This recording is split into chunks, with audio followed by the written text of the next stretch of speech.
Beat It, another powerhouse tune from Michael Jackson, and another fantastic case study of playing and sitting in the pocket. It's a crucial skill to learn as a drummer, and I've already mentioned this when I did my Billie Jean lesson, but I'm going to re-emphasize it again here. So what does it mean to play within the pocket? Well, it's a little bit loose when it comes to definitions, but fundamentally, it sounds good when you play. It sits well, not just with you, but with other musicians in the ensemble, whatever the ensemble may be that you're playing in. As a new drummer, a good way to start approaching playing within pocket, or at the very least in time, is to use a metronome. So we're going to just quickly run through what this main groove is. Remember, this tutorial isn't about getting everything note for note throughout the entire song. If you want that, the full transcription is down here. Follow that link. Or find a full note-for-note tutorial on YouTube, because there will be many. This is a very famous song. But alas, I will give you the main groove at the very least. So, it's an 8th note groove. 8 notes on the hi-hat, counting 1 and 2 and 3 and 4 and. Snare drum, we got on 2 and 4. It's a 2-bar loop, so you're going to go on the first bar, a bass drum on 1 and 3. And then bar 2, we're going to have a bass drum on 1, beat 2, and the and of 3. Stick it together, you get this.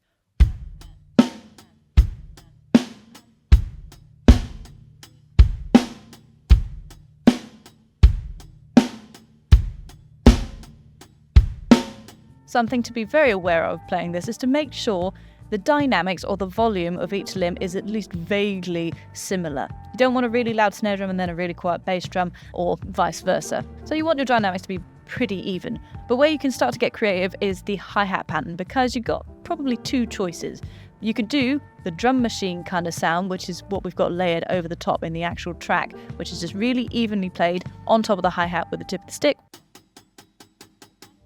What you can also do is go with what Jeff Porcaro is doing, the actual acoustic drums underneath the drum machine. It's quite hard to hear, but you can kind of hear subtly he's doing more of a rock pattern. And if you want to do that, it's just hitting the shoulder of the stick on the edge of the hi-hat for the downbeat or the numbers, and then the tip of the stick on top of the hi-hat for your ands. So 1 and 2 and 3 and 4 and. Make sure this is reasonably subtle. We don't want really extreme here, because it's really hard to hear what Jeff Porcaro is doing fully because of compression and other effects on the track. So I suggest you keep this subtle if you choose to use this technique.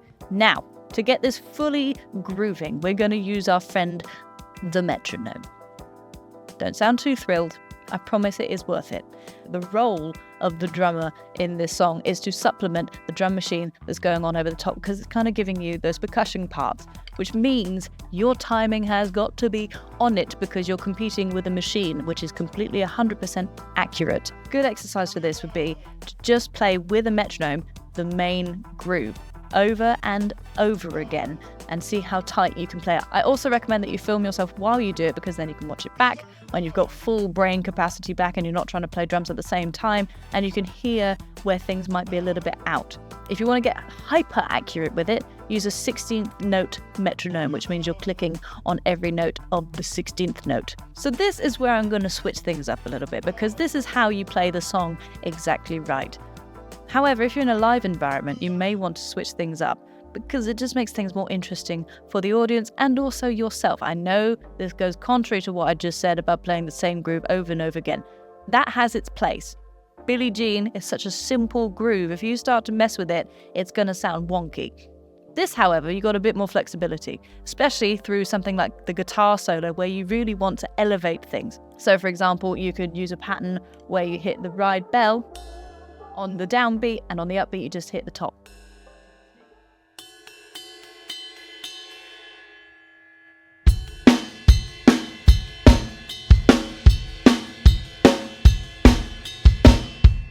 Just adds another layer to it, especially when you're getting to the end of the song. Big guitar solos happening just helps lift the energy a little bit. In those circumstances, it can be more tasteful to do something like that. When I say embellish on these parts, I don't mean start doing gospel chops everywhere.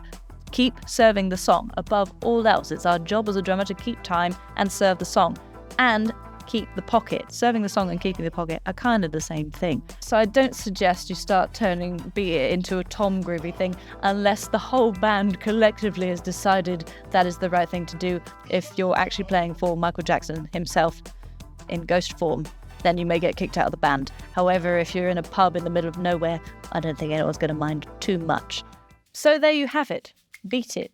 As I would interpret it, as a musician who's been playing for quite some time, would interpret it if I had to learn this in a pinch. Take my advice as you will, it's quite subjective, but hopefully if you're a new drummer, it might give you a little bit of an idea of how to approach new songs. If, however, you want the full chart, feel free to check out the link below.